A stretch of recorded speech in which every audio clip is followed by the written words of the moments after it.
कृष्ण हरे हरे हरे जय राम कृष्ण हरे हरे जय Ram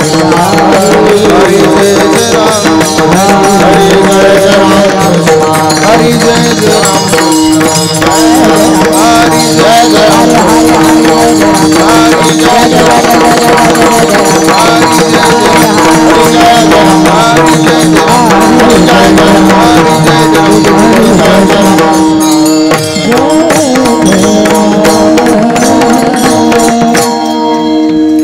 hello याला थोडा return देता आला तर बघा नॉर्मल रूप पाहता लोचने लोचने रूप पाहता लोचने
Rukuma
माझे चित्ते ताच पाय माझे चित्ते ताच पाय माझे ताच पाय माझे वाचे वदता शिव वाचे वदता वाचे वदता शिव वाचे वदता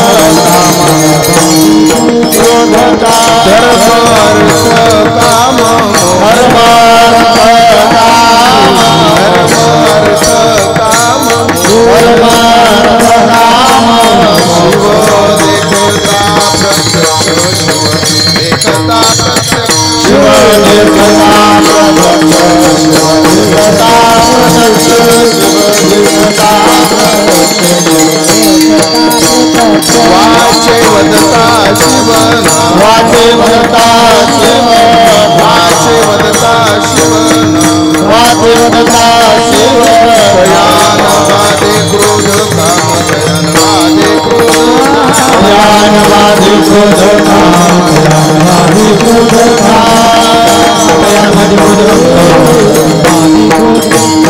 एका जनार्दनी एका जनार्दनी एका जनार्दनी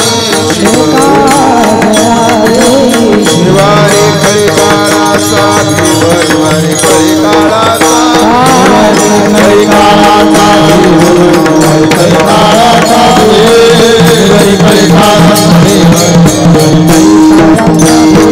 वाचे वदता शिव वाचे वदता शिव वाचे वदता शिव वाचे वदता शिव दयान वादे क्रोध काम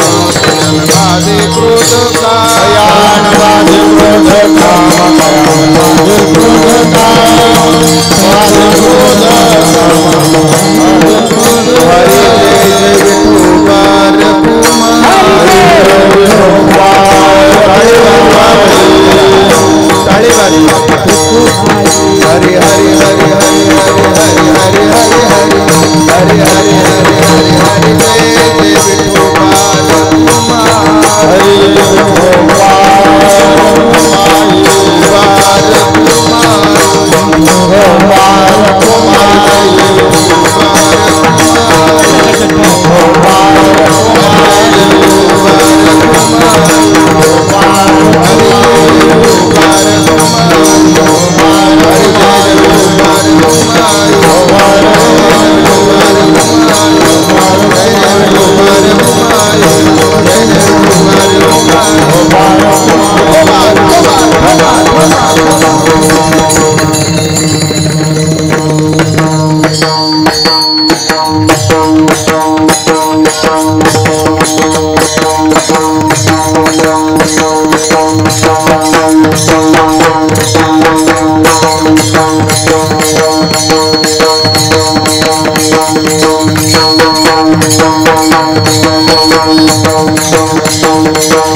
चक्र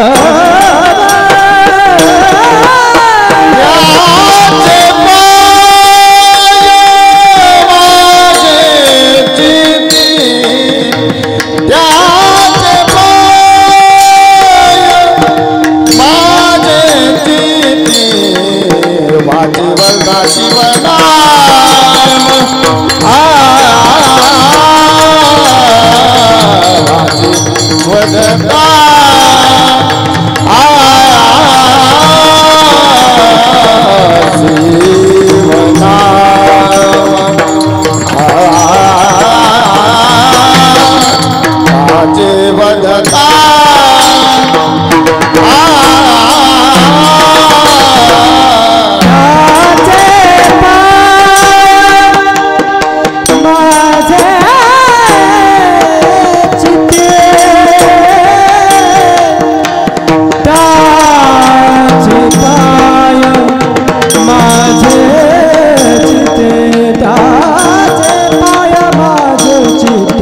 वाचे वदता शिवना शिवना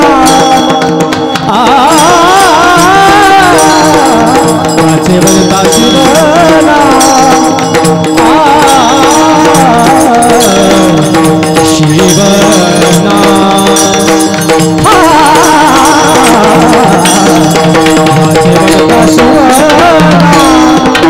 शिवना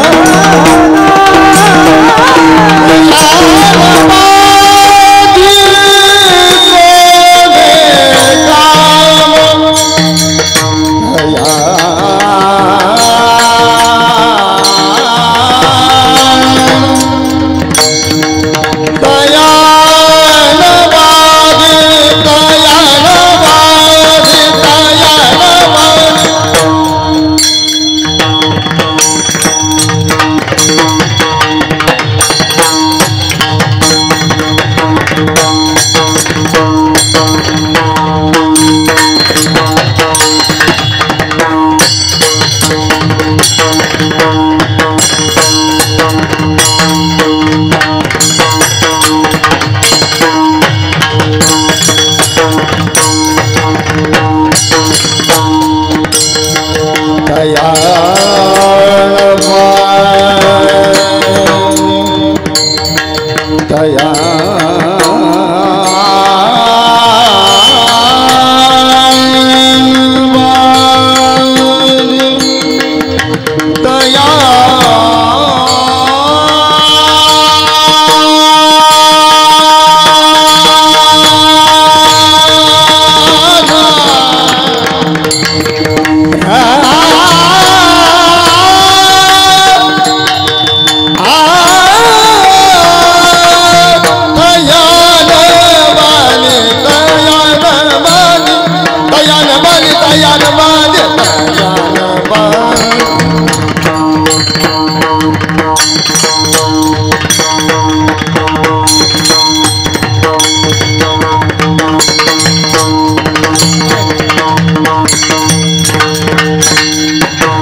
शिवभोळा चक्रवर्ती,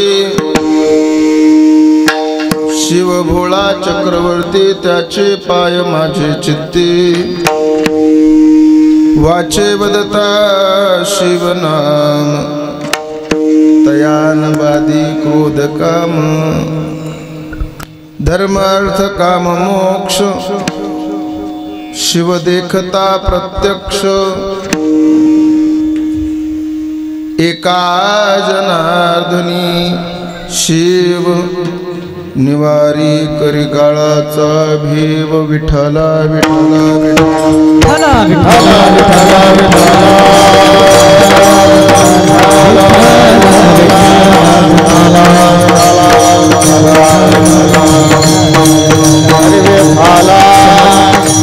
समचरण सरोजम सांद्रणीला बुधाभम, जगननीत पाणी मंडनम मंडनानाम, तरुण तुलसीमाला कंदनम कंजनेत्रम, सदयद बलहासम विठ्ठलम चिंतयामि, पांडुरंगा करो प्रथम नमन, पांडुरंगा करो प्रथम नमन, दुसरे चरण संताचिया, त्यांच्या कृपादाने कथेचा विस्तारू, बाबाजी सद्गुरु दास तुका जयांचे केलिया स्मरण, होय सकळ विद्येचे अधिकरण, तेची वंदू श्री चरण श्री गुरूंचे ते नमस्कारोनी आता, ओम नमो ज्ञानेश्वरा, ओम नमो ज्ञानेश्वरा, करुणा करा दयाळा, थोडा कमी, तुमचा अनुग्रह लादलो पावन झालो चराचरी, मस्तक हे पायावरी, या वारकरी संतांच्या सेवेलागी सेवक झालो, तुमच्या लागलो निज चरणा, चले आओ जी पवन कुमार, हमारे हरि के चले आओ जी पवन कुमार, हमारे हरि कीर्तन में, चले आओ जी पवन कुमार, हमारे हरि कीर्तन में, चले आओ जी पवन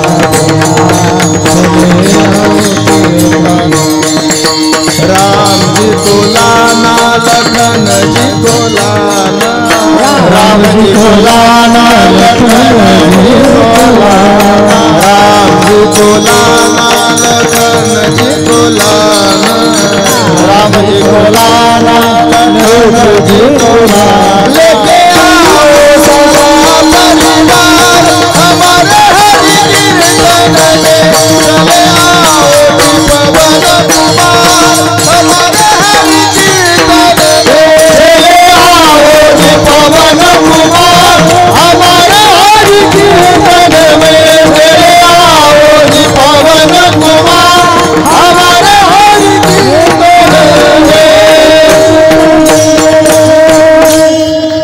शिवभोळा चक्रवर्ती, त्याचे पाय माझे चित्ती, वाचे वदता शिवनाम, तयान बाधी क्रोध काम प्रस्तुत, थोडा कमी करा बोलताना, प्राप्त प्रसंगी प्राप्त स्थळी चिंतन रूपी सेवेसाठी निवडलेला अभंग, या अभंगावर चिंतन करण्यापूर्वी थोडासा परिहार द्यायचा, तो म्हणजे असा, अखिल कोट ब्रह्मांड नायक रुक्मिणी प्राण संजीवन जगत आधार पांडुरंग परमात्म्याच्या असीम आगात कृपेने, मुक्त कैवल्य तेजोनिधी ज्ञानियांचे राजे योग्यांची माऊली, साधकाची मायबाप अनाथाची माय, विश्व माऊली ज्ञानोबा आहे, आदी करून श्रीमंत संत जगद्गुरु तुकोबाराय, सकल संत मांदियाळीच्या कृपा आशीर्वादानं श्री जवळेश्वराच्या दरबारामध्ये भव्य दिव्य अखंड हरिनाम सप्ताह महाशिवरात्री निमित्तचा गेल्या अनेक वर्षापासून या सप्ताहाचं नियोजन आहे, अनादी कालापासून चालत असलेला हा भव्य दिव्य अखंड हरिनाम सप्ताह आहे। यावर्षी दरवर्षीप्रमाणे महाशिवरात्रीची कीर्तन रूपी सेवा माझ्या परम भाग्यानं माझ्यापर्यंत पोहोचत आहे। अत्यंत भव्य अत्यंत दिव्य अशा पद्धतीचं नियोजन समस्त गावकरी मंडळींनी केलं, त्याबद्दल सगळ्यांसाठी एकदा जोरदार टाळ्या वाजवा।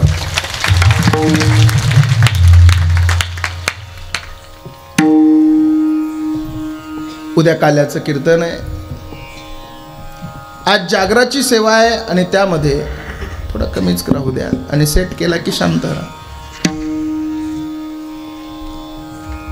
महाशिवरात्रीचा हा पर्वकाळ, या पर्व काळामध्ये तुम्ही आम्ही जवळेश्वराच्या दरबारामध्ये कीर्तन करण्यासाठी बसलेलो आहोत।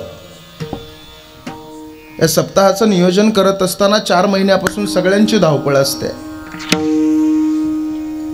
ही सगळी मंडळी इथं बेस कमी करा, सुरुवातीला जसं लागली होती ना तशी राहू द्या। ही सगळी मंडळी 4-6 महिन्यापासून धावपळ करत असते आणि यावर्षी थोडा मोकळा करा। आणि यावर्षी दरवर्षीप्रमाणे विद्यार्थी यायचे, तिकडं पलीकडे राहण्यासाठी व्यवस्था होती, पण थोडंसं अडचणीचा विषय होता। पण यावर्षी जवळेश्वराच्या कृपेने अत्यंत सुंदर ही इमारत इथं उभा राहिली आणि आमच्या सगळ्या वारकऱ्यांची सोय त्या इमारतीमध्ये झाली। त्याबद्दल त्याच्यासाठी सुद्धा एकदा जोरदार टाळ्या वाजवा। किती सुंदर आहे महाराज हा सुंदर मंडप, हे सुंदर। हे एक सांगू तुम्हाला, तुमचा सप्ताह या जवळेश्वरात आहे असं वाटतच नाही महाराज। हा सप्ताह हा पंढरपुराच्या वाळवंटात चाललाय की काय असं वाटत आहे। एवढा सुंदर देखणा कार्यक्रम या ठिकाणी आहे, त्याबद्दल सगळ्याला धन्यवाद देतो। साऊंड सिस्टम अत्यंत सुंदर आहे, वाजवणारे गाणारे तर बघायचंच काम नाही। आमचे हरिभक्त परायण गेल्या 5 दिवसापासून तुम्ही त्यांना ऐकत आहात, श्रवण करत आहात। ते महाराष्ट्रातील नामांकित गायनाचार्य, संगीत विशारद, संगीत अलंकार आदरणीय श्री हरिभक्त परायण गोपाल महाराज आणि दुसरे सुद्धा गोपाल महाराज, बरोबर ना? दोन्हीही गोपाल महाराज या ठिकाणी उपस्थित राहिले। वेळेत वेळ काढून तुम्ही आमच्या तिथं आलात, त्याबद्दल सगळ्याला मनापासून धन्यवाद देतो। दोन्हीही मृदंगाचार्य अत्यंत सुंदर आहेत। महाराष्ट्रातील नामांकित मृदंगाचार्य हरिभक्त परायण आप्पासाहेब महाराज कोठुळे आमचे बंधू आहेत, त्यांची ही संस्था इथं आहे। आज काही अडचण असल्यामुळे ते येऊ शकले नाहीत, त्यांनाही मनापासून धन्यवाद देतो। सेवेसाठी उपस्थित महाराष्ट्रातील नामांकित मृदंगाचार्य, ज्यांची आप्पा महाराजांसारखीच सुंदर वारकरी शिक्षण संस्था पाटोदा तालुक्यामध्ये आहे। एक 20-25 विद्यार्थी आत्ता त्यांच्याकडे शिकत आहेत, अशा आदरणीय हरिभक्त परायण विशाल महाराज गिरी उपस्थित आहेत वाजवण्यासाठी। अत्यंत सुंदर वाजवणं आहे, त्यांना सुद्धा मनापासून धन्यवाद देतो। ते कथेला सुद्धा आपल्या तिथं 2 वर्षापासून वाजवायला असायचे आणि यावर्षी शिवरात्रीला सुद्धा आपल्या तिथं आहे, त्याबद्दल सगळ्याला मनापासून धन्यवाद देतो। आदरणीय आमचे बिभीषण भाऊ असतील, पांडू भाऊ असतील, राजू भाऊ असतील, अक्षय असेल, ही सगळीच मंडळी, दत्ता, सगळेच असतील ना। तर सगळ्यांचे नावं घेत बसत नका, करण्याचा आवाज कमीच वाढवूच नका, विनंती आहे माझी। मंडपच्या बाहेर बसणाऱ्यांसाठी कीर्तन नसावं, कीर्तन हे मंडप मधल्यांसाठी असावं। म्हणजे तुम्हाला उद्देशून बोलतोय असं नाही बरं का, घरी झोपणाऱ्यांसाठी म्हणतोय। तुम्हाला अडचण नाही काही, नाही तर तुम्हाला वाटायचं आम्हाला म्हणतोय, अजिबात नाही। काय, मला इथं आवाज व्यवस्थित आला की कीर्तनाला समाधान लागतं, त्याच्यामुळे जशी आहे तशीच विडाला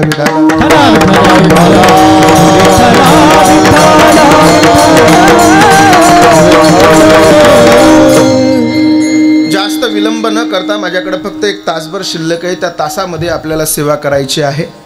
थोडा करण्याचा कमी करा, अजून पहिला होता तसा ठेवा। सेवेसाठी निवडलेला अभंग ज्यांचा आहे, सेवेसाठी निवडलेला अभंग श्रीमंत श्री नाथ महाराजांचा आहे। कोण होते नाथ महाराज? नाथ महाराज होते पैठण निवासी। नाथ महाराजांचा स्वभाव शांत, नाथ महाराजाची परिस्थिती श्रीमंत आणि नाथ महाराज होते संत। सगळ्यात महत्त्वाचं, वारकरी संप्रदायाचा विचार केला तर वारकरी संप्रदायामध्ये 3 गोष्टीला फार मोठी किंमत आहे। आमचे चेअरमन सुद्धा या ठिकाणी आलेले आहेत, मध्ये ॲक्सिडेंट झाला थोडा, माऊलीची कृपा, चला असू द्या, चेअरमनही आलेत, त्यांनाही धन्यवाद देतो। ऐका, 3 गोष्टी अत्यंत महत्त्वाच्या आहेत वारकरी संप्रदायामध्ये। ऐकताय ना तुम्ही सगळेजण? ही चिल्लर बसते का नीट व्यवस्थित? मांडी घाल बाळा, मांडी घाल। हे बसतात ना सगळे व्यवस्थित, उठत नाहीत ना? मी ते लहान लेकरापासून पहिल्यापासूनच सांभाळून आहे लेकरांना, पोरांचं माझं जमतच नाही, पहिल्यापासूनच जमत नाही। ते आम्ही 12वी 13वीला शिक्षण करत असताना शाळेत शिकवायला जायचो। आमचे सर आम्हाला म्हणायचे, महाराज जा 1 अर्धा तास घ्या। आणि अजूनही मी गावाकडे गेलो का 5वी 6वीच्या पोरांचा क्लास घेतो, मला तो नाद आहे। मी एक दिवशी वर्गामध्ये शिकवायला गेलो आणि एका पोराला म्हणलं, काय रे बाळा, डब्बा आणलास का तू खायला आज? मी आणला नाही। तो म्हणला, सर मी आणलाय ना। मी म्हणलं, काय रे तुझा डब्बा मी खाऊ का आज? तो म्हणला, खाऊन टाका ना सर। मी म्हणलं, घरी गेल्यावर आईला काय सांगशील रे? म्हणला, सांगून टाकन कुत्र्याने खाल्ला म्हणून।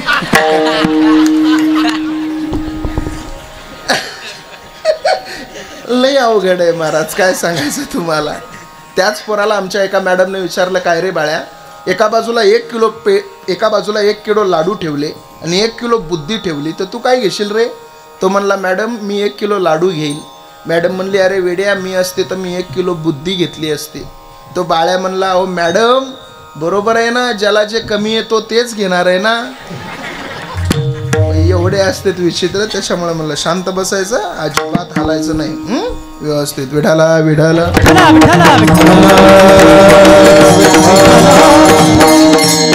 Hello hello hello. सेवेसाठी निवडलेला अभंग 4 चरणाचा आहे, नाथ महाराजांचा आहे. या अभंगामध्ये नाथ महाराज भगवान शंकर परमात्म्याचं वर्णन करतात. कीर्तन थोडं लक्षपूर्वक ऐका, मी तुमच्याशी महत्त्वाचं बोलणार आहे. या अभंगामध्ये नाथ महाराज हे भगवान शंकर परमात्म्याचं वर्णन करतात. तसं वारकरी संप्रदायाचा विचार केला तर वारकरी संप्रदायामध्ये 3 गोष्टी अत्यंत महत्त्वाच्या आहेत. पहिली गोष्ट अशी आहे की वारकरी संप्रदायामध्ये 1 नंबरची गोष्ट आहे, त्यांचं नाव संत आहे, यांना फार महत्त्व आहे. 2 नंबरची गोष्ट आहे, त्यांचं नाव ग्रंथ आहे, या ग्रंथांना संप्रदायामध्ये फार मोठं महत्त्व आहे. आणि तिसरी गोष्ट जी आहे ती म्हणजे भगवंत आहे. या भगवंताला सुद्धा वारकरी संप्रदायामध्ये फार मोठी किंमत आहे. 1 नंबरचा म्हणजे संत, 2 नंबरचा म्हणजे ग्रंथ आणि 3 नंबरचा म्हणजे भगवंत. काय करतात हो तुमचे संत? आमचे संत लिहितात ग्रंथ. काय करतात हो तुमचे ग्रंथ? आमचे ग्रंथ दाखवतात भगवंत. आणि काय करतो हो तुमचा भगवंत? आमचा भगवंत आम्हाला आमच्या दुःखाचा करतो अंत. पण मूळ माया काय? संत. मूळ पाया काय? संत. कोणाला म्हणायचं संत? नेमका संत म्हणायचं कोणाला? संतांनी जेवढे आपल्यावर उपकार केले तेवढे जगाच्या पाठीवर आपल्यावर कोणी उपकार केले नाही. मी नेहमी कीर्तनामध्ये सांगत होतो, आम्ही आळंदीला शिकायला असताना सगळेच मुलं आमच्याकडे जे शिकायला येतात ते सगळेच मुलं काही चांगले नसतात, सगळेच मुलं काही शांत नसतात. आमच्याकडे येणारा माल म्हणजे सगळं गाव ज्याला वैतागलेलं असतं ते पोरगा आमच्याकडे असतं. ऐका बरं का लक्षपूर्वक. आणि मग एवढ्या सगळ्या दगडातून आम्हाला त्याला देवाचा आकार आणून त्याला घडवावं लागतं. मग आम्ही संस्थेमध्ये शिकत असताना काय झालं, आमच्या संस्थेमध्ये एक आगुचर पोरगा होता. तो सगळ्याला एकाला दिसलं की मारायचा, हाणायचा, जोडायचा. आम्ही सगळ्यांनी एक दिवशी ठरवलं की आपण सगळ्यांना मिळून याला मारायचं. आम्ही सगळे पोरं जमा झालो, त्या एकट्या पोराला आम्ही सगळ्यांनी त्याच्या अंगावर ती रग टाकली आणि बाकी सगळ्यांना कार्यक्रम केला. तो आम्हाला वैतागला ना, आम्हाला वैतागून तो एक दिवशी रात्री आमच्या संस्थेच्या बाहेर जाऊन झोपला. जिथं तो झोपला तिथं थोडासा ओलसरपणा होता, उन्हाळ्याचे दिवस होते. आणि त्या ओलसर त्या जागेमधून एक विंचू बाहेर निघाला. आणि रात्री 2 वाजता तो विंचू त्या पोराच्या हातापाशी जाऊन त्या पोराचा गोरा गोरा हात पाहिला त्यानं. आणि त्या गोऱ्या गोऱ्या हाताला काय केलं? दर्शन, दंश केला. दंश केल्यावर तो झोपलेला पोरगा उठून उभा राहिला. विंचू चावल्यावर तो आनंदानं नाचायला लागला. असं आहे का?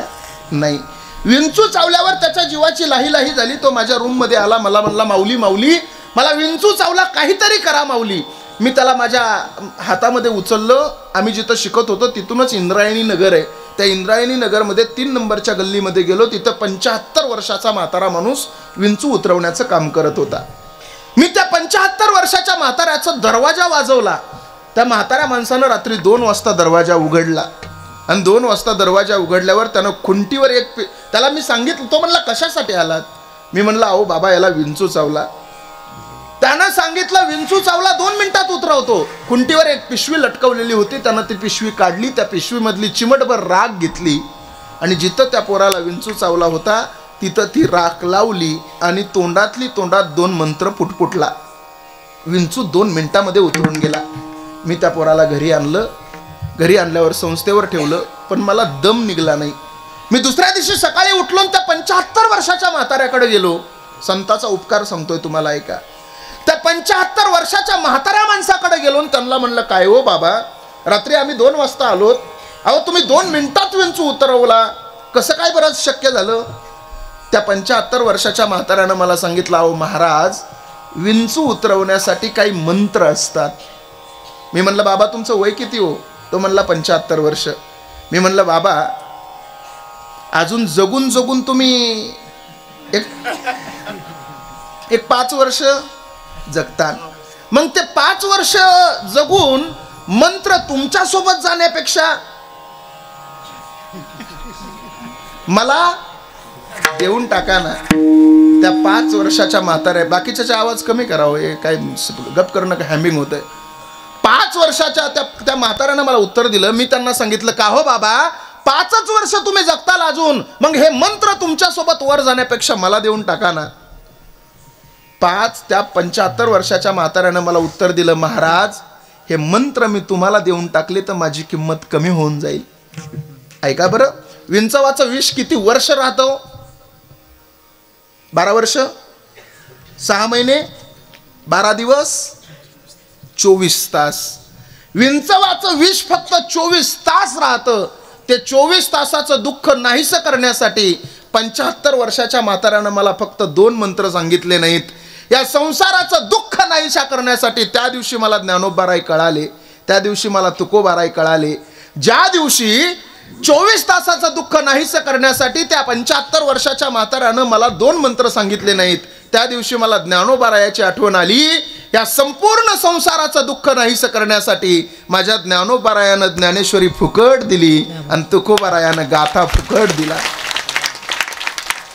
अहो समाजानं किती त्रास दिला ज्ञानोबारायाला. एक दिवशी माझी माऊली मुक्ताबाईला भूक लागली होती म्हणून मुक्ताबाईनं सांगितलं, ज्ञाना दादा थोडं मोकळा करा. ज्ञाना दादा मला आळंदीमधून काहीतरी खायला घेऊन या. खायला घेऊन या म्हणल्याच्या नंतर ज्ञानोबारायाने बगलेमध्ये झोळी अडकवली. ज्ञानोबाराय आळंदीमध्ये गेले.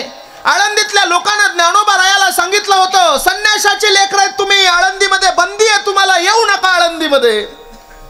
तरी सुद्धा बहिणीच्या भुकेसाठी माझी माऊली आळंदीमध्ये धावली. प्रत्येकाच्या दरवाजावर जाऊन थाप मारली.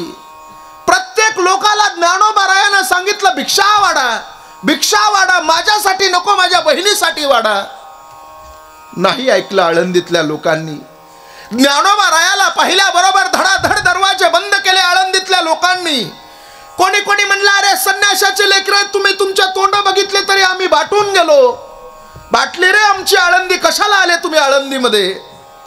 ज्ञानोबारायानं सगळ्याचं दर्शन घ्यावं आणि ज्ञानोबारायानं म्हणावं, माझ्यासाठी नका हो देऊ, माझ्या मुक्तासाठी द्या. 3 दिवस झालं माझी मुक्ता उपवाशी आहे. कोणातरी माऊलीला ज्ञानोबारायाची दया यावी आणि त्या माऊलीनं ज्ञानोबारायाला हाक मारून ओंजाळभर पीठ ज्ञानोबारायाच्या झोळीमध्ये टाकावं. ज्ञानोबारायानं ती झोळी घ्यावी. अरे गगनात मावत नाही एवढा आनंद माझ्या ज्ञानोबारायाला व्हावा आणि इंद्रायणीच्या काठानं ज्ञानोबाराय सिद्ध बेटाकडे निघावे. मंडळी, ओंजळभर पीठ झोळीमध्ये टाकून ज्ञानोबाराय मुक्ताबाईची भूक भागवण्यासाठी सिद्ध बेटाकडे चालले होते.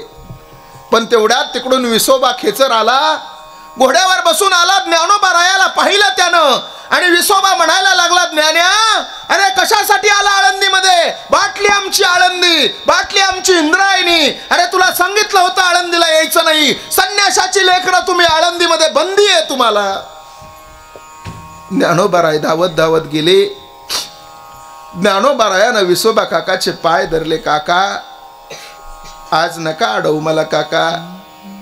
काका हे ओंजळभर पीठ चाललंय ना काका, हे ओंजळभर पीठ माझ्यासाठी नाही चाललं काका. काका हे ओंजळभर पीठ सोपान काकासाठी सुद्धा नाही चाललं काका. काका हे ओंजळभर पीठ माझ्या मुक्ताबाईसाठी चाललंय काका. 3 दिवस झालं माझी मुक्ता उपवाशी. जाऊ द्या ना काका. नाही आली त्या विसोबाला दया. अरे घोड्यावरून खाली उतरला विसोबा, ज्ञानोबारायाच्या झोळीमध्ये हात घातला, झोळीतलं पीठ बाहेर टाकलं आणि आपल्या पायतानानं माती मिक्स ते पीठ केलं. किती त्रास दिला ज्ञानोबारायाला. मी नेहमी कीर्तनात सांगत असतो, ज्या लोकांनी ज्ञानोबारायाला एका टायमाचं अन्न मिळू दिलं नाही, आज त्याच लोकांना ज्ञानोबारायाची आरती केल्याशिवाय 2 टायमाचं जेवण मिळत नाही. कधीतरी याचा विचार आपण केला पाहिजे. संत होणं एवढं सोपं नाही महाराज. कोणाला म्हणायचं हो संत? आपल्या जीवनाचं निरीक्षण करून परीक्षण केलं तर 4 वर्ग आपल्याला पाहायला मिळतात. एक वर्ग असा आहे जो साधारण आहे, दुसरा वर्ग असा आहे जो साधक आहे, तिसरा वर्ग असा आहे जो साधू आहे आणि चौथा वर्ग असा आहे जो संत आहे. नेमकं कोणाला म्हणायचं साधारण? साधारण नेमकं म्हणायचं कोणाला? काम, क्रोध, लोभ, मद, मत्सर, दंभ आणि अहंकार हे 6 ज्यांनी केले धारण त्यांना म्हणायचं साधारण. हे 6 ज्यांनी ठेवले धाकात त्यांना म्हणायचं साधक. हे 6 ज्यांनी टाकले दुहून त्यांना म्हणायचं साधू, आणि या 6चा ज्यांनी केला अंत त्यांना म्हणायचं संत. जगाच्या पाठीवर संताची व्याख्या फार मोठी आहे महाराज. मग काय करतात तो तुमचे संत? आमचे संत लिहितात ग्रंथ, ग्रंथ लिहितात आमचे संत. संत लिहितात ग्रंथ. तुकोबरायानं गाथा लिहिला 4,500 अभंगाचा. तो गाथा वाचताना आपल्याला आनंद वाटतो, पण तो गाथा तयार कसा झाला आपल्या लक्षात नाही. माहितीये तुम्हाला काय तुकोबरायाचा गाथा तयार होत असताना काय झालं माहितीये का? एवढे कष्ट झाले तुकोबरायांना गाथा लिहित असताना. तुकोबराया अभंग म्हणायचे, आणि अभंग लिहिण्यासाठी हाताखाली एक संत होते. त्या संताचं नाव होतं संताजी जगनाडे. तुकोबांनी अभंग म्हणायचा आणि संताजीनं अभंग लिहायचा. पण तो अभंग बरोबर आहे की चूक आहे पाहण्यासाठी तुकोबांना एक परीक्षा द्यावी लागायची.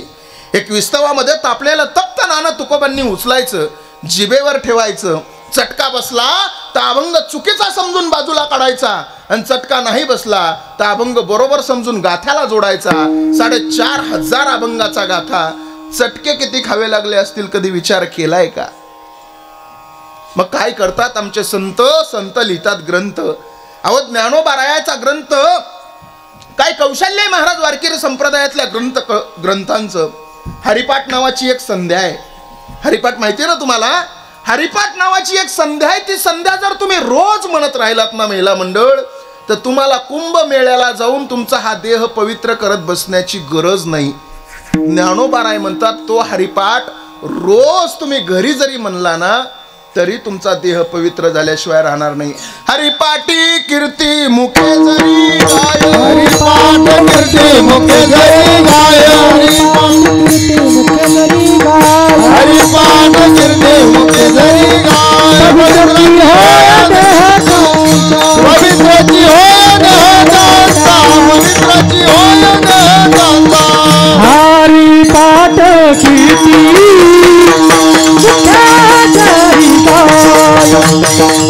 पवित्रती हो, पवित्रती हो हे हरि पाठ कीर्ती मुखे जरी गाय, पवित्रती हो, पवित्रती हो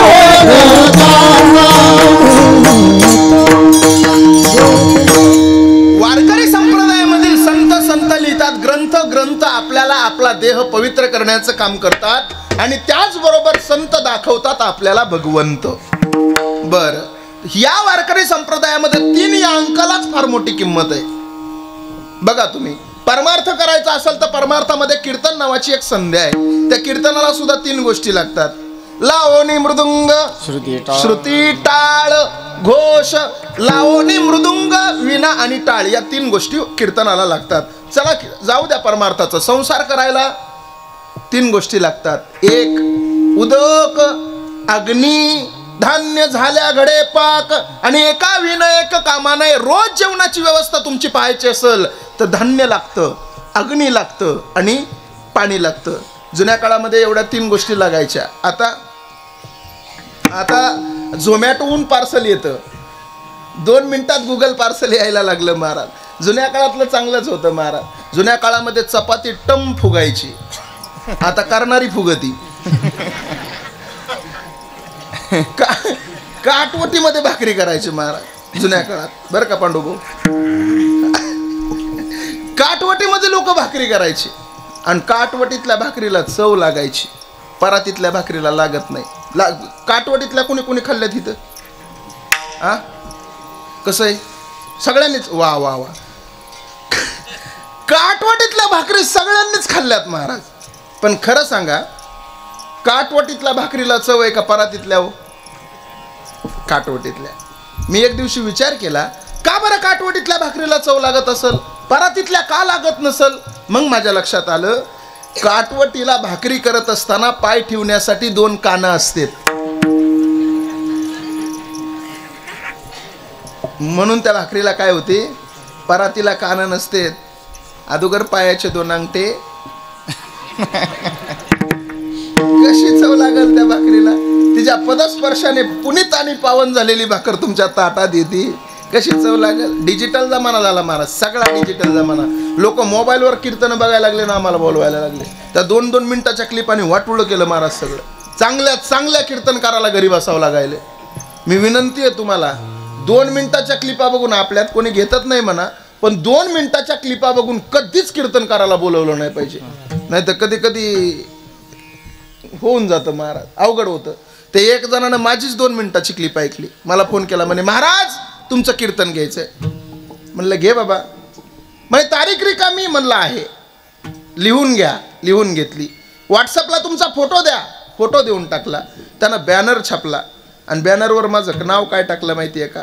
वैकुंठवासी माऊली महाराज कोटुळे यांचं जाहीर कीर्तन होईल. अरे म्हणलं मी अजून जिवंत आहे तवरच तुम्ही वैकुंठवासी नाव टाकलं. आमच्या ड्रायव्हरला म्हणलं फोन कर रे त्याला. ड्रायव्हरनं फोन केला. का हो म्हणे महाराज, अहो वैकुंठवासी नाव आमच्या बाबाचं का टाकलं? त्या माणसानं सांगितलं तुम्ही कीर्तनाला या, इथं आल्यावर सांगतो. आम्ही तिथं कीर्तनाला गेलो. मागं बॅनर लावलेला होता. घडलेली घटना आहे, खरंच सांगतो, खोटं सांगत नाही. तर बॅनरवर नाव होतं वैकुंठवासी माऊली महाराज कोटुळे. मी बॅनरकडे बघायचो आणि इना वाजवायचो. मला वाटलं माझ्या वर्षश्राद्धाचं कीर्तन मी करतोय का काय. मग मी त्याला म्हणलं अहो हे बॅनर तरी काढा. तो म्हणला नाही तुमचं कीर्तन सुरू करा. माझं कीर्तन सुरू झालं महाराज, आणि कीर्तन माझं रंगात आलं. माझं कीर्तन रंगात आल्यावर माझ्या तोंडातून एक प्रमाण निघून गेलं. आम्ही वैकुंठवासी आलो याची कारणाशी. तो म्हणला महाराज एवढेच 2 मिनिटं ऐकले होते तुमचे आम्ही वैकुंठवाशी आलो याची कारणाशी. मला वाटलं तुम्ही वैकुंठातलेच आहेत म्हणून नाव टाकलंय. म्हणला वैकुंठवासी. अवघड कार्यक्रम झालाय. चला, माझा महत्वाचा मुद्दा असा आहे, संत लिहितात ग्रंथ, ग्रंथ दाखवतो भगवंत. कोण आहे आमचा भगवंत? 3 गोष्टी अत्यंत महत्वाच्या आहेत. स्वयंपाक करायचा असेल तर अग्नी आणि उदक, अग्नी आणि धान्य. कीर्तन करायचं असेल तर टाळ, मृदंग आणि विणा. हे संपूर्ण जग चालवायचं असेल तर 3 देवाची गरज आहे, ब्रह्मा, विष्णू, महेश. त्यामध्ये सुद्धा महेश नावाच्या देवाला देवादिदेव महादेव म्हणतात. त्याला सुद्धा डोळे किती? 3. या 3 अंकाला फार मोठी किंमत आहे महाराज. नाथ महाराज म्हणतात हा जो भगवान भोलेनाथ परमात्मा आहे तो कसा आहे? अभंगाच्या पहिल्याच्या शिव भोळा चक्रवर्ती. आवाज मोकळे करा. शिव भोळा चक्रवर्ती. शिव भोळा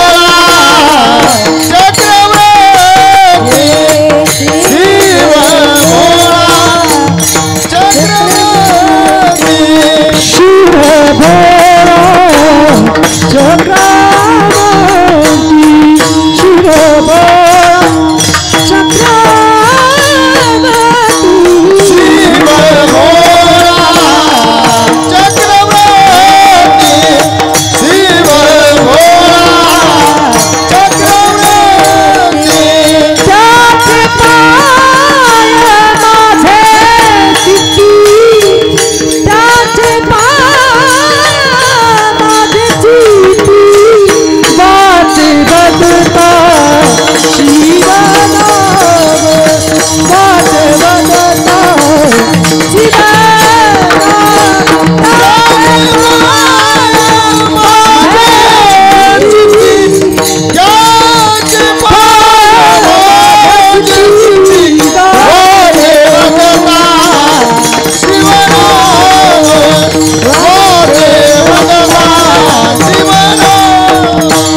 हरी शिव भोळा चक्रवर्ती. त्याचे पाय माझे चित्ती. त्याचे पाय माझे चित्ती. त्याचे पाय माझे चित्ती. भोळा चक्रवर्ती. त्याचे पाय माझे चित्ती. त्याचे पाय माझे चित्ती.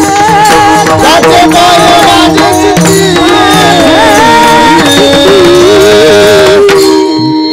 शिवभोळा चक्रवर्ती.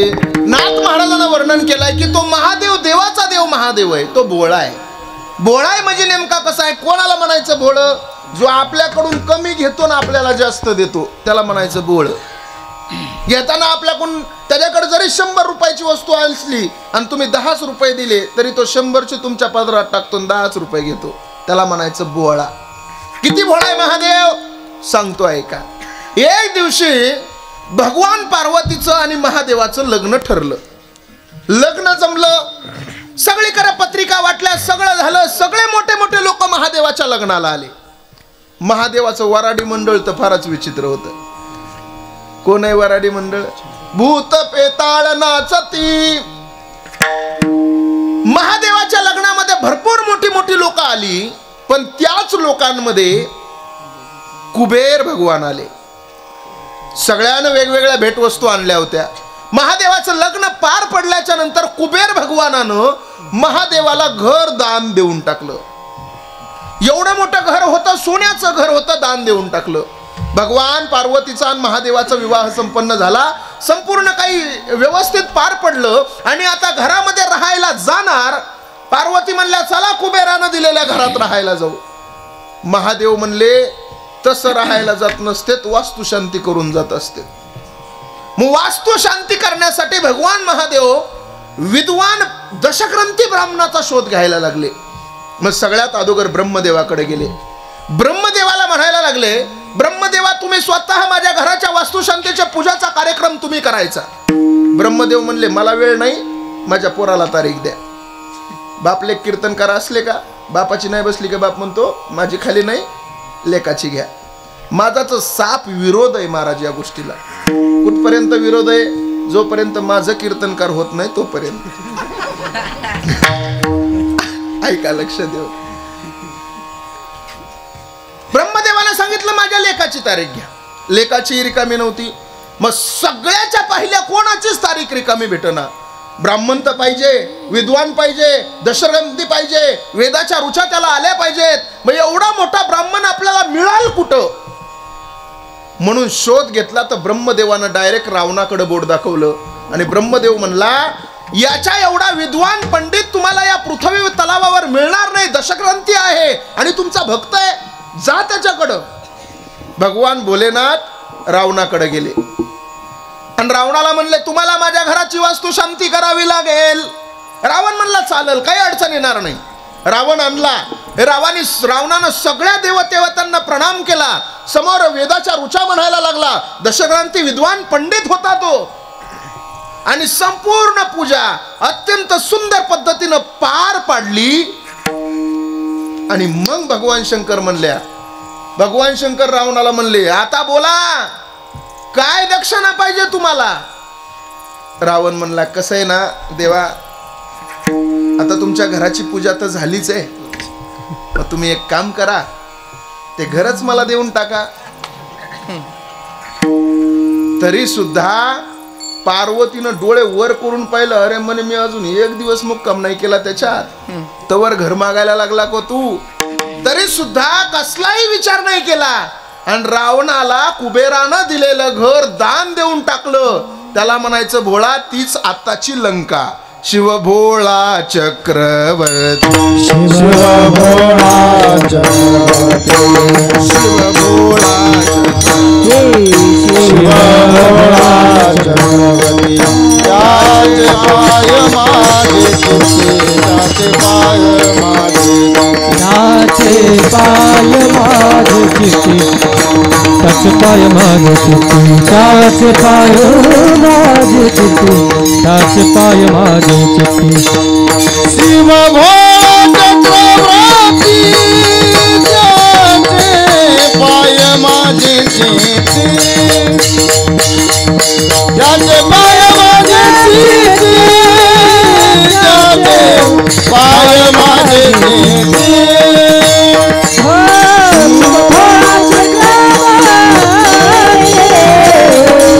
त्याचे पाय माझे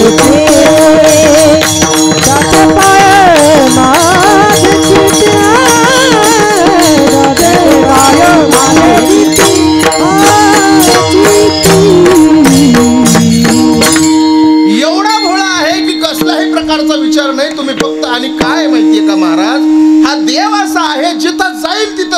निर्माण करतो. बाबळीच्या झाडाखाली जाऊ द्या, लगेच बाबळेश्वर म्हणावं लागतंय. लिंबाच्या झाडाखाली जाऊ द्या, लिंबेश्वर म्हणावं लागतंय. बेलाच्या झाडाखाली जाऊन जरी बसला तरी बेलेश्वर म्हणावं लागतंय. सांगू तुम्हाला, हस्तिनापुरापासून 25 किलोमीटर अंतरावर भूतेश्वर नावाचं एक गाव आहे आणि त्या गावामध्ये पांडव जायचे. कुंती आहे ना, कुंती रोज हस्तिनापुरातून त्या गावामध्ये भगवान शंकराच्या पिंडीला बेल वाहण्यासाठी जायची. तिथं अजून भुयारी मार्ग आहे, एक भुयार पडलेलं आहे तिथं. अजूनही गेले तरी तिथे एक पाटी लावलेली आहे. हा रस्ता हस्तिनापुराला जातो भुयारी मार्गानं.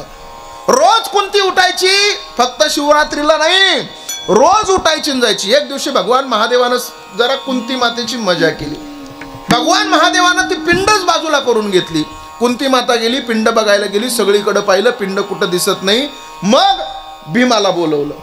आता भीम म्हणजे काय, भीम लय चांगला होता महाराज. भीम दिसायला ताकदवान होता, भीमाला सगळं जमलं होतं, पण भीमाला बोलणं कधीच जमलं नव्हतं. बऱ्याच लोकांना बोलणंच जमत नाही महाराज, नाही जमत बोलणं. लय नमुने भेटत आहेत महाराज. आम्ही पहिले गाडीने फिरायचो, पहिले गाडी नव्हती, एसटीने फिरायचो. मी जरा बारीकच दिसायचो, लहानपणापासून कीर्तनाचा नाद होता. धोतर घालून एसटी मध्ये चढलो आणि शिटावर बसलो की आम्हाला एक जण उडलं, ए उठ उठ मागं.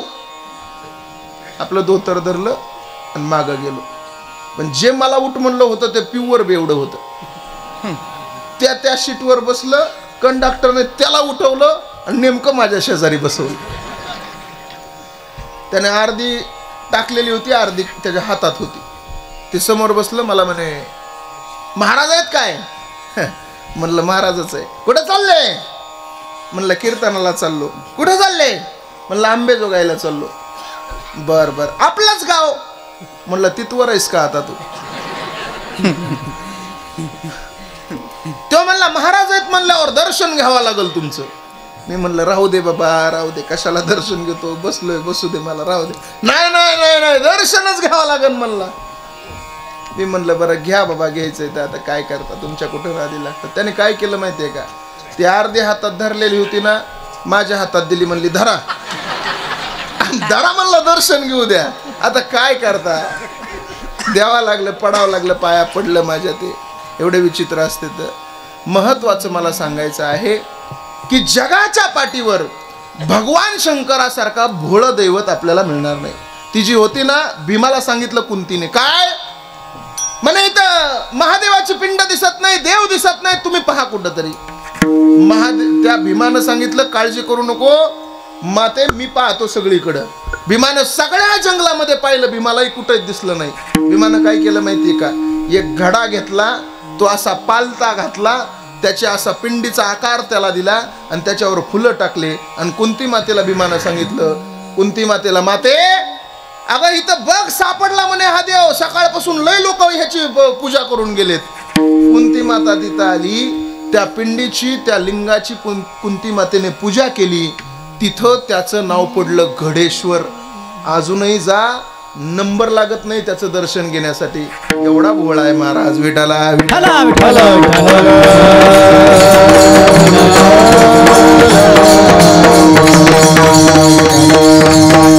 नाथ महाराज म्हणतात तो भोळा आहे, पण त्याचं नामचिंतन जर तुम्ही केलं ना तर तुमच्या जवळचा काम क्रोध सगळा नष्ट होऊन जाईल. फक्त त्याचं नामचिंतन तुम्ही केलं. वाचे वदता शिवनाम,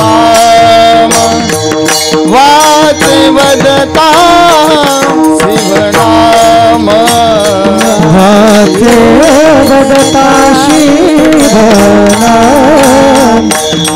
वाचे वदता शिवनाम, वाचे वदता शिवनाम, वाचे वदता शिवनाम, वाचे वदता शिवनाम, वाचे वदता शिवनाम,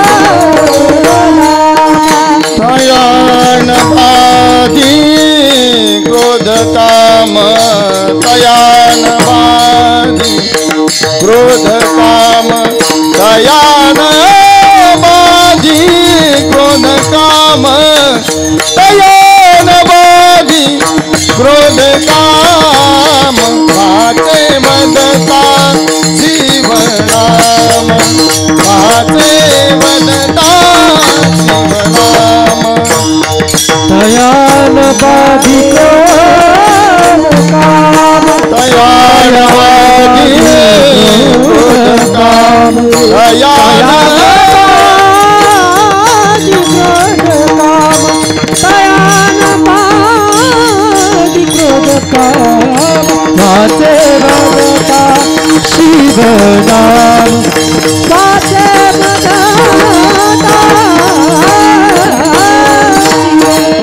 वदता जीवनाम तयानवादी क्रोध काम तयानवादी क्रोध काम तयानवादी क्रोध काम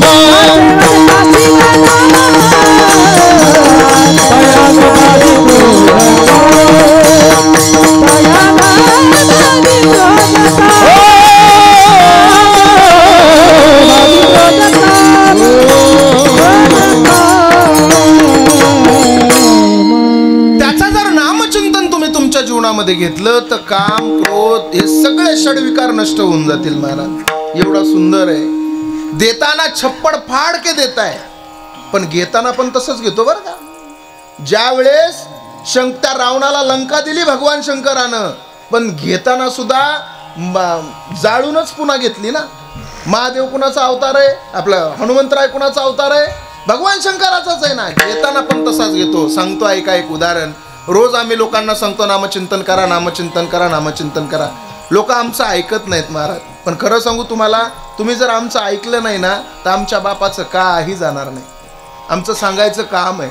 तुम्ही नाही ऐकलं ना आमचं काही जाणार नाही. कारण आमच्या संतांनीच सांगितलंय हे जरी नाही कालं मग दुसरा येईल. हे जरी नाही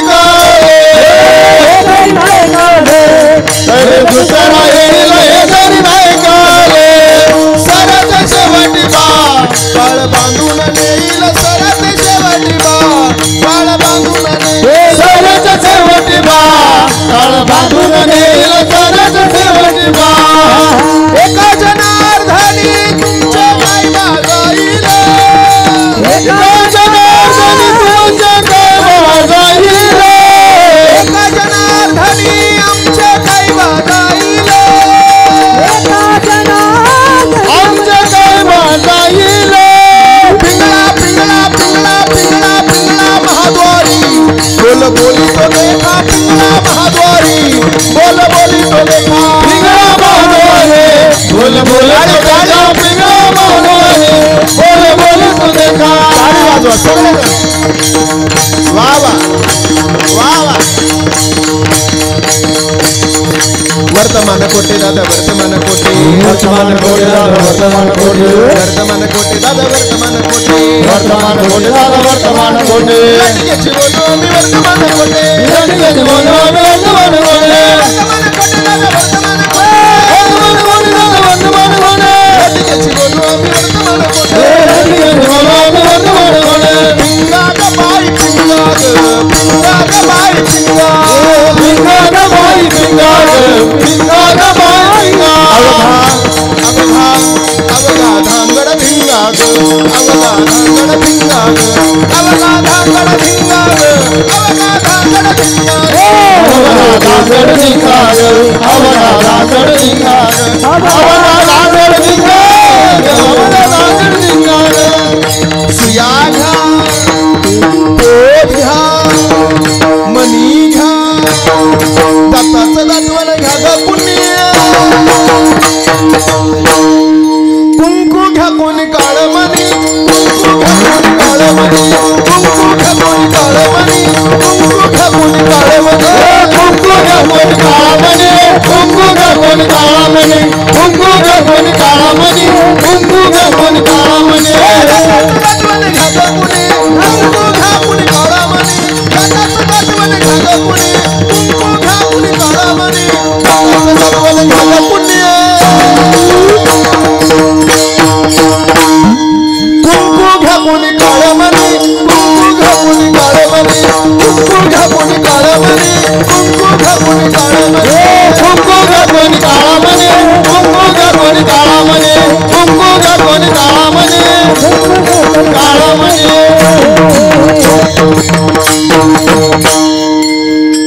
रोज देवाचं भजन केलं पाहिजे. भजन करायला सांगतो आम्ही. देवाचं भजन केल्यानं भोळ्या महादेवाचं जवळेश्वराचं भजन केल्यानं प्राप्ती काय होईल सांगतो ऐका लक्षात. या वारकरी संप्रदायामध्ये 2 मुस्लिम समाजातले संत होऊन गेले बघा. एकाचं नाव आहे संत कमाल आणि एकाचं नाव आहे संत कबीर. थोडा विकू द्या, इतका प्लेन नका करू आवाज. एकाचं नाव आहे संत कमाल आणि एकाचं नाव आहे संत कबीर. काय काम होतं यांचं? रोज उठायचे आणि एकच भजन, ओम नमः शिवाय, ओम नमः शिवाय, ओम नमः शिवाय, ओम नमः शिवाय. एक दिवशी, आता छान लागलंय, एक दिवशी ज्ञानोबारायाच्या दिंडीचं पत्र कबीराच्या घरी गेलं. कबीराची परिस्थिती तशी बिकट आहे. कबीराच्या घरी खायला अन्न नाहीये, कसल्याच प्रकारचं अन्न नाही, जेवण्यासाठी तारांबळ चाललेली आहे. पण ज्ञानोबारायाच्या दिंडीचं पत्र कबीराच्या घरी गेलं. कबीरानं पत्र उघडलं आणि पत्र वाचायला सुरू केलं. पत्रामध्ये लिहिलेलं होतं, कळावे आपल्या ज्ञानोबाराय आपणास सप्रेम निमंत्रण. आपणास या ठिकाणं सांगण्यात येत आहे की मी ज्ञानोबाराय माझी दिंडी घेऊन पंढरपुराला जात असताना तुमच्या तिथं मुक्कामाची व्यवस्था माझी होणार आहे. आमच्या दिंडीची व्यवस्था तुम्ही केली पाहिजे. पत्र वाचलं आणि कबीराच्या डोळ्यातलं पाणी गालावर आलं. कबीर रडायला लागलाय. अरे ज्ञानोबारायाची दिंडी माझ्या घरामध्ये येणार आहे. ज्ञानोबारायाच्या दिंडीला जेवू घालण्यासाठी घरामध्ये त्या ठिकाणी अन्न नाहीये, धान्याचा कण नाहीये. चिमणी आली, कोकून गेली तरी दाना मिळणार नाही. ज्ञानोबारायाच्या वारकऱ्यांना कसं जेवू घालू? म्हणून कबीराच्या डोळ्यातलं पाणी गालावर येत होतं. पण तेवढ्यात कमाल नावाचा 10 वर्षाचा पोरगा धावत धावत आला. बाबा बाबा बाबा, कशासाठी रडता बाबा? कबीरानं पत्र दाखवलं. कमाल पत्र वाचायला लागला. अहो बाबा, मग वारकरी आपल्या घरी येणार आहेत म्हणल्यावर दिवस आनंदाचा आहे ना, मग तुमच्या डोळ्यामध्ये दुःख कशासाठी?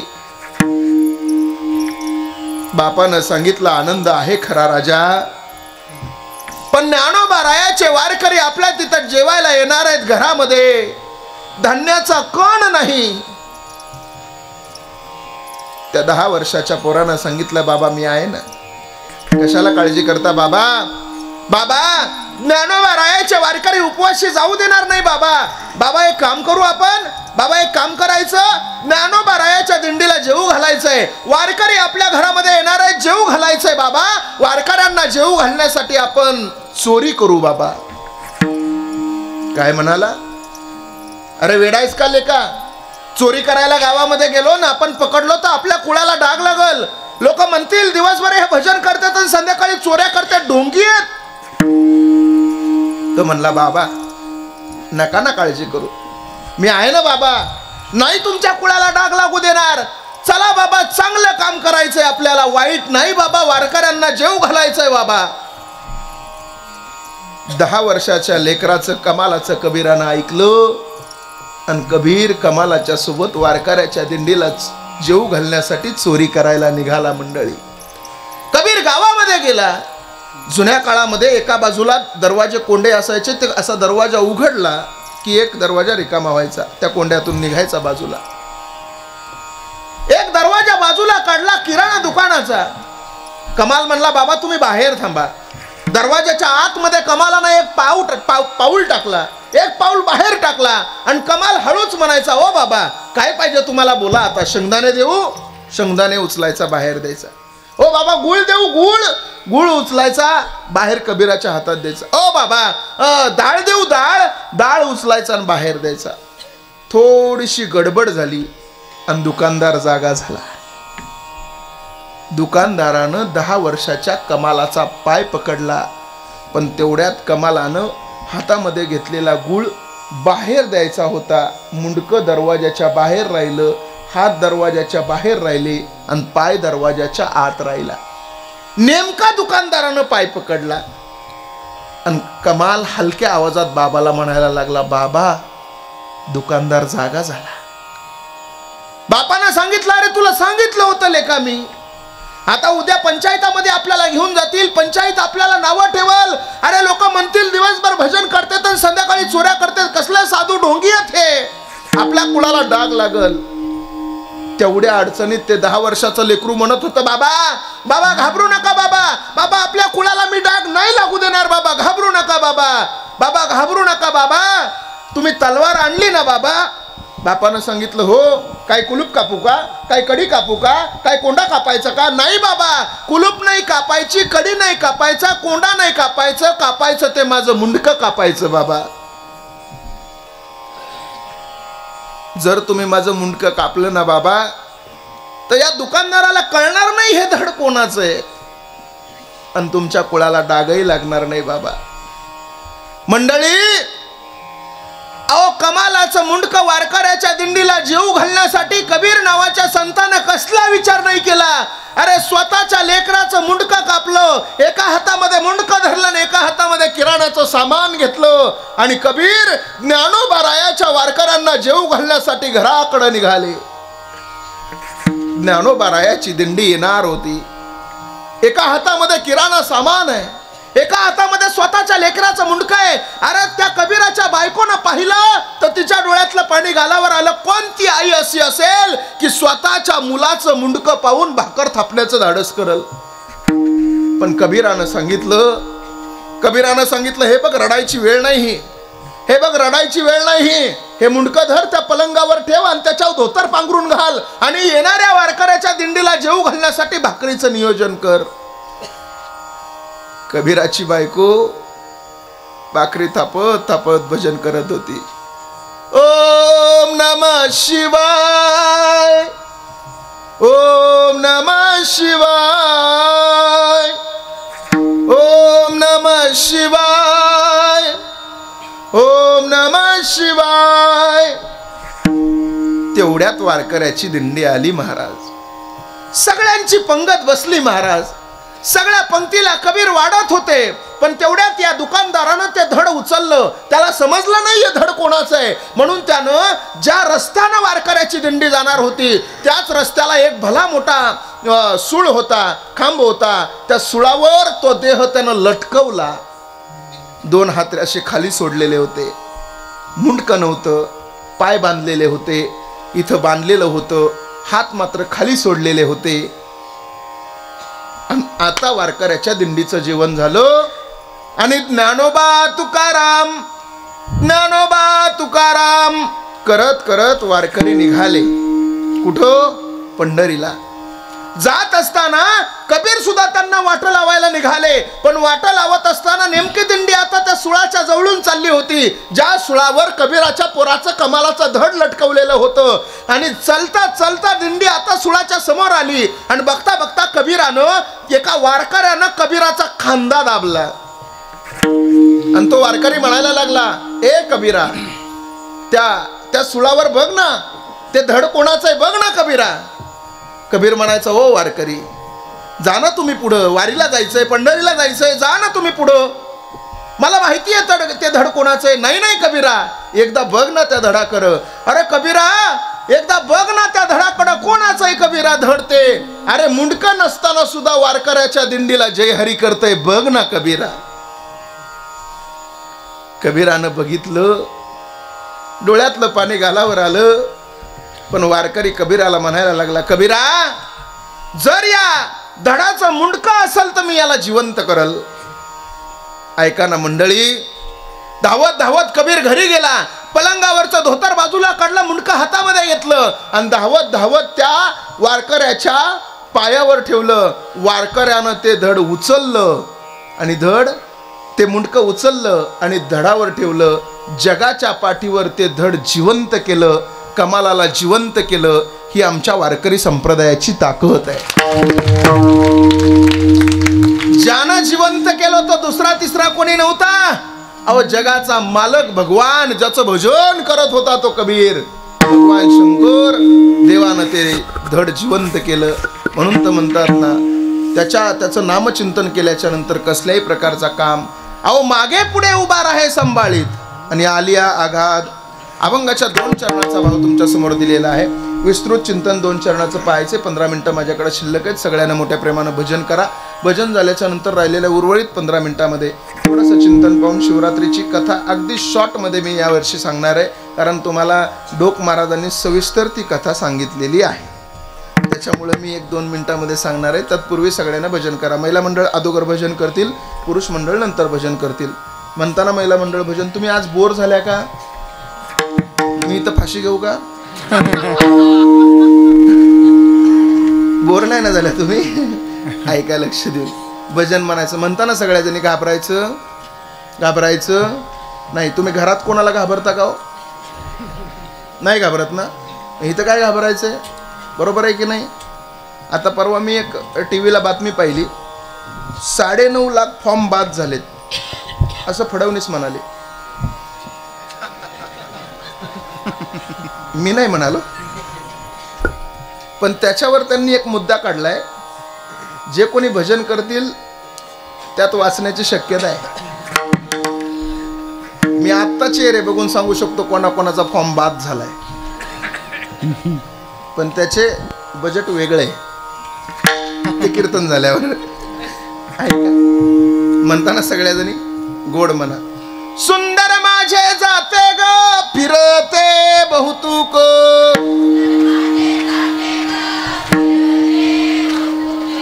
ओव्या गाऊ कौतुके तू ये रे बा विठ्ठल. वा. तू ये रे बा विठ्ठल, तू ये रे बा विठ्ठल, तू ये रे बा विठ्ठल, तू ये रे बा विठ्ठल.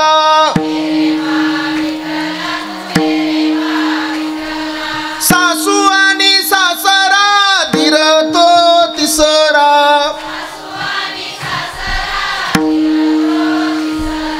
ओव्या गाऊ भ्रतारा तू ये रे बा विठ्ठल, तू ये रे बा विठ्ठल, तू ये रे बा विठ्ठल, तू ये रे बा विठ्ठल, तू ये रे बा विठ्ठल.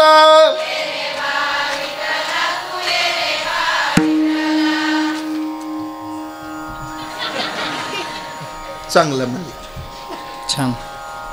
नाही तर ह्यांचं भजन वारीतलं लय अवघड आहे. महाराज वारीत तुकाराम महाराजाचे अभंग म्हणतच नाहीत, ह्या मनाच्याच जोडीत येतात म्हणतात. एक अभंग गेल्या वारीत माझ्या कानावर आलं महाराज. अभंग कसा होता माहितीये का? अरे अरे विठोबा तुझ्यात माझं मन, आणि घेतला मोबाईल लावते तुला फोन. मी म्हणलं दुसरं चरण काय? दुसरं चरण. तिनं दुसराही चरण म्हणली. तुझी रलाय आठवण येते म्हणून तुला मी मिस कॉल देते. देवाला मिस कॉल द्यायला निघाली का तू? काय बोलत त्यानं काय सांगताच येत नाही. चांगलं भजन केलं तुम्ही, तुम्हाला धन्यवाद देतो. पुरुष मंडळी सुंदर भजन करायचं, गोड भजन करायचं. सगळ्यांनीच हात वर करा, वेळ कमी आपल्याकडे. सगळ्यांनी हात वर वर वर वर. फ्रेश होता जरा म्हणजे. हा झोपलेले जागे व्हा, कोणी झोपलं असलं तर उठवा शेजार पाजारचा. हा सगळ्यांनी मोठ्या प्रेमानं म्हणताना. तुलेले हरी का नाम विठ्ठल पांडुरंग, तुलेले हरी का नाम विठ्ठल पांडुरंग, तुलेले हरी का नाम विठ्ठल पांडुरंग, तुलेले हरी का नाम विठ्ठल पांडुरंग, विठ्ठल पांडुरंग, विठ्ठल पांडुरंग, विठ्ठल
महिला मंडळ खरं सांगा, एवढं सुंदर भजन केलं, तुम्हाला तुमचा संसार आठवला का हो?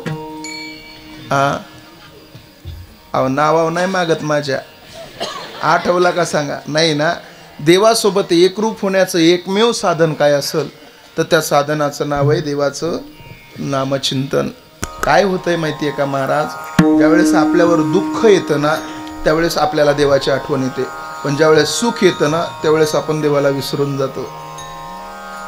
खरं सांगा, इथं बसलेल्या किती लोकांना वाटतं देव आमच्या घरी आला पाहिजे?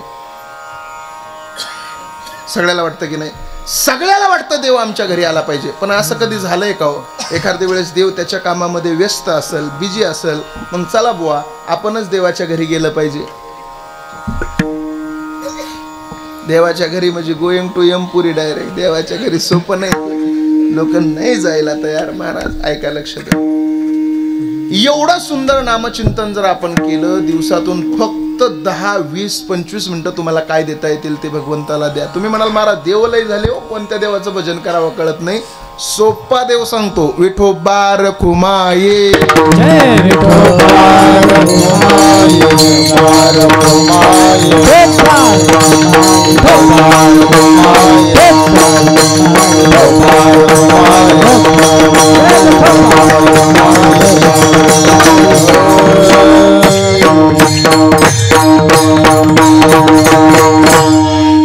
अभंगाच्या 2च चरणाचा भाव तुमच्या समोर दिलेला आहे. माझी वेळ संपलेली आहे, ऐका लक्ष देऊन. 1-5 मिनिटं घेऊ का तुमचे एक्स्ट्रा झाले तर?